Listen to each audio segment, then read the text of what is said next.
Hey guys, welcome back to another blog. আজকে চলে এসেছি চুঁচুড়াপুটের সেই জাগ্রত কালী মায়ের পুজো দেখতে। প্রত্যেক বছর এই জাগ্রত কালী মায়ের পুজো জাঁকজমকভাবে হয়।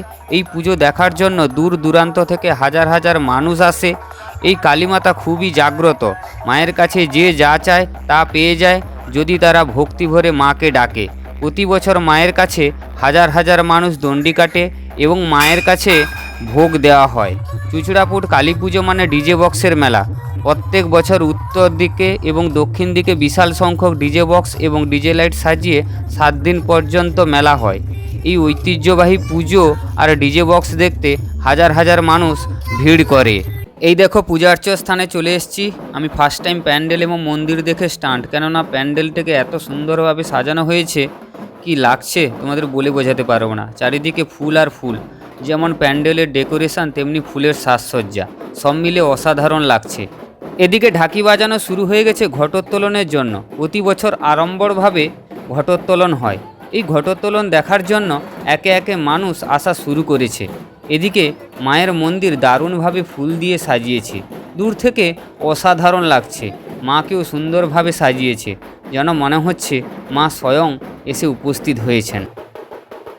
ঘটোত্তোলনের জন্য সবাই বেরিয়ে পড়েছে। আজ চারিদিকে শুধু ঢাকের আওয়াজ নয়, বরং তাসার তালে তাল মিলিয়ে আকাশ বাতাস মুখরিত হয়ে উঠেছে।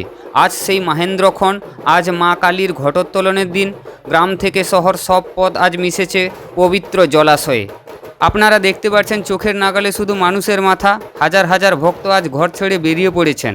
কারোর হাতে লাল সালুতে মোড়া মঙ্গল ঘট, কেউ বা মায়ের নামাবলী গায়ে জড়িয়ে মাতোয়ারা। এই যে জনসমুদ্র দেখছেন, এটাই আমাদের ভক্তি আর ঐক্যের ছবি। শুধু মানুষ। আজকের প্রধান আকর্ষণ হলো এই তাসা পার্টি। দূর দূরান্ত থেকে নামকরা তাসা দল ভাড়া করে নিয়ে আসা হয়েছে। তাদের ড্রামের আওয়াজে আর ঝনঝনানিতে, শব্দের ছন্দে পা দুটো যেন আপনা আপনি নেচে উঠছেন। আপনারা শুনুন একবার সেই আওয়াজ।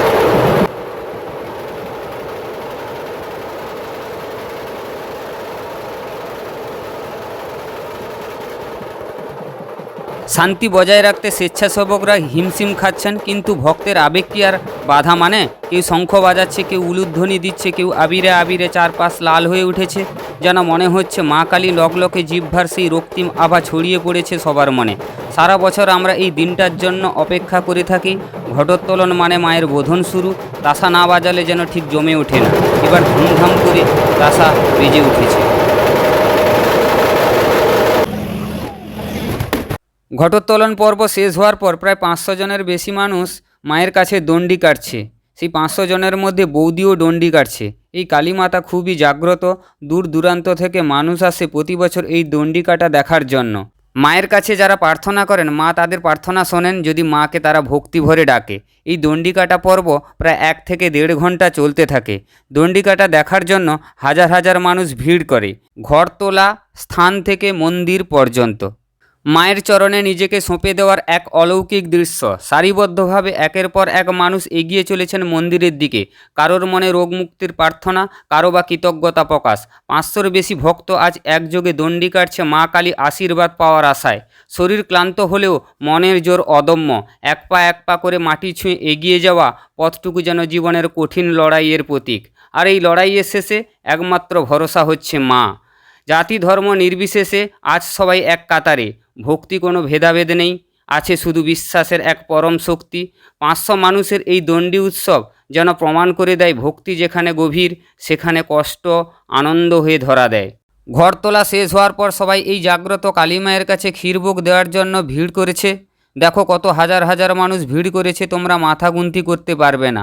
সবাই ক্ষীরভোগের জন্য বাড়ি থেকে পেতলের হাঁড়ি, জ্বালুনি এবং ক্ষীরভোগের সামগ্রী নিয়ে নিজ নিজ বানানো উনুনের কাছে বসে পড়েছে এবং উনুন জ্বালিয়ে ক্ষীরভোগ বানানোর প্রক্রিয়া শুরু করে দিয়েছে।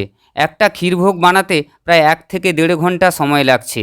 যতটা এলাকা জুড়ে ক্ষীরভোগ বানানো হচ্ছে তাতে একসঙ্গে সবাই বানাতে পারবে না, কেননা প্রতি বছর প্রায় 1000-এর বেশি সংখ্যক ক্ষীরভোগ ফোটানো হয়, কিন্তু এই বছর তার পরিমাণ বেড়েছে, তাই সময় তো লাগবে। একজনের শেষ হয়ে গেলে আরেকজন ক্ষীরভোগ বানাবে। এই রকম অসংখ্য বানানো উনুনেতে এই ক্ষীরভোগ বানানোর প্রক্রিয়া ভোর পর্যন্ত চলতে থাকে। সবার ক্ষীরভোগ বানানো হয়ে গেলে ব্রাহ্মণ ঠাকুর সেই বানানো ভোগ মায়ের কাছে নিবেদন করে। এই প্রক্রিয়া প্রায় চলতে থাকে 1 ঘন্টা ধরে।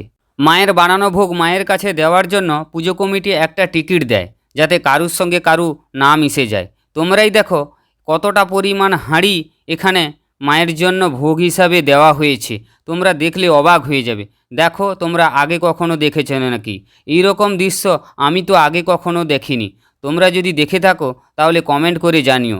ক্ষীরভোগ যেখান থেকে রাখা হয়েছে তার আগে মায়ের কাছে সবাই মিলে ফল নিবেদন করেছে, তো সেগুলিও টিকিট করে দেওয়া হয়েছে যাতে কোনো রকমভাবে না মিশে যায়।